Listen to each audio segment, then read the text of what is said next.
अगर आप फ़ार्मेसी में एडमिशन लेने वाले हैं या तो ये वीडियो आपके लिए बहुत ही हेल्पफुल होगी। इस वीडियो को स्किप मत करना और पूरा देखना, क्योंकि अगर आप एक गलत डिसीज़न आपके 4 साल, आपके लाखों रुपए बर्बाद कर सकता है। तो एंड तक इस वीडियो को देखना, मैं पूरी क्लैरिटी दूँगा कि कौन-सा कोर्स आपके लिए बेहतर है और कौन-सा कोर्स आपको किस सिचुएशन में करना चाहिए।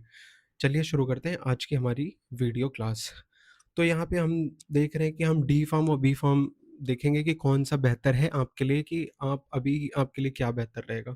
तो fees, duration, salary, scope, government jobs, हम इसमें सब कुछ डिस्कस करेंगे। अगर हम गलत कोर्स में एडमिशन लेते हैं, तो क्या होता है, हमारे कुछ डिसीज़न्स हमारे लिए लॉन्ग टर्म में बहुत जो है नुकसानदायक हो सकते हैं, हमारे लिए प्रॉब्लमेटिक हो सकते हैं।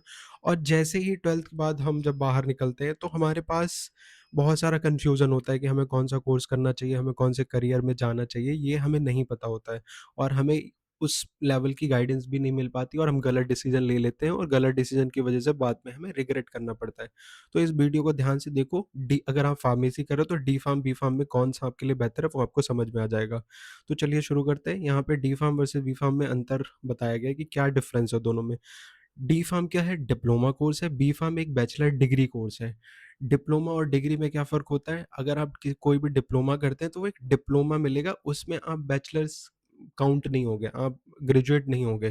फिर आपको कोई ना कोई दूसरा कोर्स करना पड़ेगा ग्रेजुएशन के लिए, या आप हो सकता है कि डी फार्म के बाद बी फार्म करके ही ग्रेजुएट हों।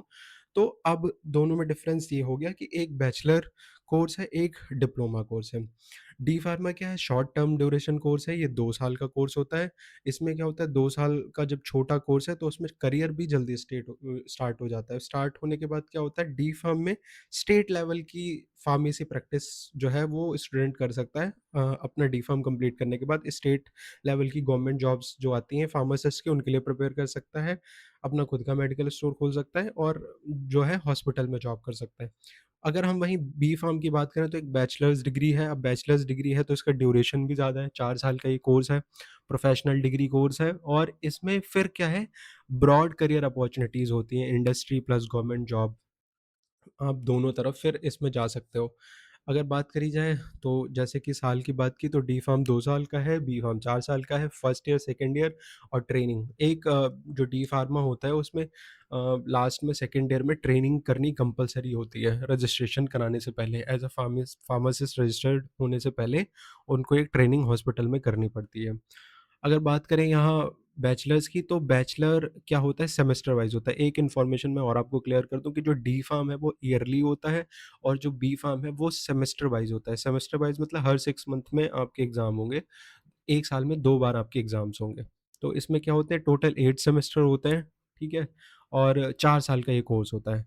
अगर किसी भी बच्चे को जल्दी जॉब चाहिए या किसी को लगता है कि उसकी फैमिली कंडीशन उतनी अच्छी नहीं है कि वो बहुत ज़्यादा पैसे खर्च कर पाए, तो वो डी फार्मा कर सकता है। वो डी फार्म करके 2 साल में ही अपना जल्दी करियर शुरू कर सकता है, सेविंग्स कर सकता है आगे चल के, फिर वो आगे पढ़ाई कर सकता है।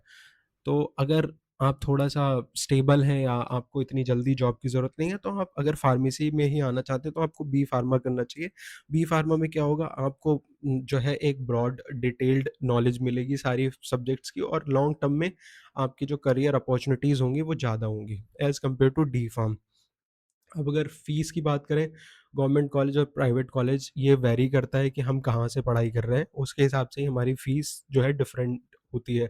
अब बेसिक बात करें, अगर गवर्नमेंट कॉलेज की बात करें तो डिप्लोमा की जो फ़ीस होती है वो 15,000 से 60,000 तक हो सकती है। बी फार्मा की भी 20,000 से 1 लाख के बीच में हो सकती है गवर्नमेंट कॉलेज के अंदर। प्राइवेट कॉलेज की बात करें तो यहाँ 40,000 से 1 लाख तक हो सकती है डी फार्मेसी की फ़ीस। और अगर प्राइवेट कॉलेज में बी फार्मा की फ़ीस की बात करें तो 80,000 से 2 लाख या 2 लाख प्लस तक हो सकती है, डिपेंड करता है कि हम कहाँ से करते हैं। डी फार्मा क्या है, एक बजट फ्रेंडली कोर्स है। अगर मान लो किसी के पास इतने पैसे नहीं हैं और वो जल्दी करियर स्टार्ट करना चाहता है, तो वो डी फार्मा कर सकता है। वहीं अगर किसी को लॉन्ग टर्म में स्टेबिलिटी है और पढ़ाई कर सकता है, तो उसको बैचलर ही करना चाहिए। बैचलर करने से उसके लिए फिर आगे higher education, industries, government job में डीआई, ड्रग इंस्पेक्टर की प्रिपरेशन, बहुत सारे ऑप्शंस खुल जाते हैं। अब इसमें कौन एलिजिबल है, सबसे बड़ी बात होती है। अब हमने इतनी जानकारी तो ले ली, अब हमें ये पता होना चाहिए कि डी फार्मा करने के लिए एलिजिबल कौन है। एलिजिबिलिटी की अगर बात करें तो आपने 12th साइंस से पास किया होना है, फिज़िक्स, केमिस्ट्री, बायोलॉजी, मैथमेटिक्स अगर आपके पास रही है तो आप फ़ार्मेसी के लिए एलिजिबल हैं। दूसरी बात एक बहुत इम्पोर्टेंट है, अगर आप डी फार्मा करना चाहते हैं तो आपको जी-कप के एंट्रेंस एग्ज़ाम में बैठना बहुत ही ज़रूरी है। जी-कप में बैठेंगे उसके बाद ही आपका एडमिशन कहीं भी हो सकता है। अगर आप प्राइवेट यूनिवर्सिटी में करते हैं तो एक अलग बात है, प्राइवेट यूनिवर्सिटी कुछ यूनिवर्सिटीज़ हैं जो डायरेक्ट एडमिशन ले लेती हैं, बट आपको जी-कप देना है, जी-कप एग्ज़ाम में बैठना है। तो जो दोनों मैथ्स और बायो वाले बच्चे कर सकते हैं। मिनिमम 45 से लेके 50% आपके 12th में होने चाहिए। एडमिशन के लिए आपकी एज 18 इयर्स होनी चाहिए, तो आप जो है एडमिशन ले सकते हैं। अब बात करें सैलरी कंपैरिज़न की, अगर कोई बच्चा फार्मेसी कर लेता है, उसके बाद उसकी सैलरी ग्रोथ कैसी क्या रहेगी, उसके बारे में हम थोड़ा-सा डिस्कस कर लेते हैं। डी फार्मा फ्रेशर्स की सैलरी 12,000 से 20-25 हज़ार के उसमें आती है मंथ में। ये भी लोकेशन पे डिपेंड करता है कि हम अगर किसी बड़ी सिटी में हैं, चेन्नई, बैंगलोर, दिल्ली, तो वहाँ पे ऑलमोस्ट सैलरी थोड़ी ज़्यादा होगी। अगर हम छोटी जगह पे हैं, तो हो सकता है हम 12 से 15 हज़ार में और किसी को जॉब मिले। अब जॉब क्या कर सकता है, हॉस्पिटल में, फार्मेसी में काम कर सकता है, मेडिकल स्टोर पे काम कर सकता है, रिटेल में काम कर सकता है, लैब टेक्नीशियन बन सकता है किसी इंस्टीट्यूट में। तो ये होते हैं डी फार्मा के बाद जॉब अपॉर्च्युनिटीज़। बी फार्म के बाद अगर जॉब अपॉर्च्युनिटीज़ की बात करें, सैलरीज़ की बात करें, तो सैलरी जो है वो 18,000 से 40,000 तक हो सकती है डी फार्मा के बाद। डिपेंड करता है कि लोकेशन और हम क्या काम कर रहे हैं। तो अब अगर बी फार्म के बाद बहुत से बच्चे क्या करते हैं, इंडस्ट्री चले जाते हैं, फार्मा इंडस्ट्री, क्यूए डिपार्टमेंट है, क्वालिटी एश्योरेंस, क्यूसी डिपार्टमेंट है, कंट्रोल, रिसर्च में चले जाते हैं, मार्केटिंग में चले जाते हैं, कुछ लोग हायर एजुकेशन में चले जाते हैं। तो इसमें क्या करता है, सैलरीज़ वैरी करती हैं, कुछ लोग कॉर्पोरेट में चले जाते हैं, मेडिकल कोडिंग है, फार्माकोविजिलेंस है, इन सारी चीज़ों में जो है बैचलर्स वाले बच्चे को अपॉर्च्युनिटी मिलती है as compare to D pharm के बच्चों को। तो इसलिए बी फार्म यहाँ पे इस मामले में आगे निकल जाता है कि अगर आपको हायर एजुकेशन में जाना है, कॉर्पोरेट में जाना है या साइंस बैकग्राउंड में मेडिकल रिसर्च में जाना है, तो आपके लिए बी फार्मा ज़्यादा सूटेबल रहेगा।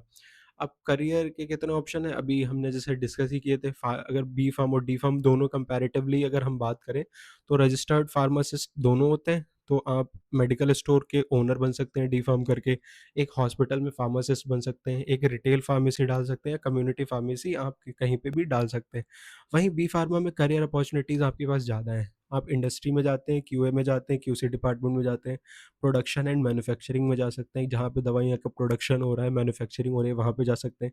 क्लिनिकल रिसर्च में जा सकते हैं कि कोई दवाई बनी है, उसके ऊपर क्लिनिकल रिसर्च चल रही है, वहाँ पे आप काम कर सकते हैं। रेगुलेटरी अफ़ेयर्स में जा सकते हैं कि जो डॉक्यूमेंटेशन है, रेगुलेटरी अफ़ेयर्स में कैसे काम होता है, उन सारी चीज़ों में भी आप काम कर सकते हैं। मार्केटिंग में आप जा सकते हैं। तो ये सारी चीज़ें क्या है, उसके बाद हायर एजुकेशन में जा सकते हैं, फार्मा एमबीए कर सकते हैं, एम फार्मा कर सकते हैं, पीजी में फार्म डी कर सकते हैं और फार्म डी भी कर सकते हैं और फार्मा एमबीए भी कर सकते हैं। बहुत सारी जो है हायर एजुकेशन में आपके लिए ऑप्शंस खुल जाते हैं। बी फार्म में करियर ऑप्शंस ज़्यादा हैं, ब्रॉड होते हैं, तो इसीलिए सोच समझ के ही डिसीज़न लीजिएगा। आपके पास अगर समय है, आपके पास सारी चीज़ें सही हैं, तो आप बैचलर्स के लिए ही जाएँ। सरकारी नौकरी की अगर हम बात करें, सरकारी नौकरी के लिए बी फार्मा वाले लोग डी ड्रग इंस्पेक्टर के लिए एलिजिबल होते हैं, डी फार्मा वाले लोग ड्रग इंस्पेक्टर के लिए एलिजिबल नहीं होते हैं। पीएसयू फार्मासिस्ट जॉब्स के लिए बी फार्म वाले एलिजिबल होते हैं, रेगुलेटरी अफेयर्स में जो जॉब्स आती हैं, सेंट्रल गवर्नमेंट में जो जॉब्स आती हैं, उन सारी जॉब्स के लिए बी फार्मा वाले एलिजिबल हैं और जितनी भी ग्रेजुएशन के बाद जॉब्स हैं, हर जॉब के लिए एलिजिबल होते हैं बी फार्म वाले। बट डी फार्म वाले ग्रेजुएशन उनका कंप्लीट नहीं होता है, वो एक डिप्लोमा कोर्स है जिसकी वजह से वो स्टेट लेवल की जो फार्मासिस्ट की जॉब है या 10+2 लेवल की जो जॉब्स हैं, उन्हीं में सिर्फ अप्लाई कर सकते हैं, ना कि ऐसी जॉब्स में अप्लाई कर सकते हैं जो कि ग्रेजुएशन लेवल मांगती हैं। तो ये दोनों में डिफरेंस है, तो इसको सोच समझ के ही करना है। आई होप आपको सारी चीज़ें समझ में आ गई होंगी कि डी फार्म, बी फार्म कौन-सा आपके लिए बेहतर है, कौन-सा कोर्स आपको करना चाहिए। तो आप बिल्कुल उसी हिसाब से सेलेक्ट करिएगा और अगर फार्मेसी से रिलेटेड कोई भी इन्फॉर्मेशन या फार्मेसी से रिलेटेड कोई पढ़ाई में प्रॉब्लम आ रही है, स्टडीज़ में प्रॉब्लम आ रही है, उस सारी समस्या को सॉल्व कर रहा हूँ मैं इस चैनल के माध्यम से, तो आप इस चैनल में बने रहिए। आपको धीरे-धीरे सारी वीडियोज़ मिलेंगी, सारी अपडेट्स मिलेंगी, सब कुछ यहाँ पे आपको एक ही चैनल पे सब कुछ मिलेगा। तो आप इस चैनल को शेयर करो, सब्सक्राइब करो, अपने दोस्तों को बताओ, जिससे कि उन तक ये इन्फॉर्मेशन पहुँच सके। थैंक यू, मिलते हैं हमारी अगली वीडियो में।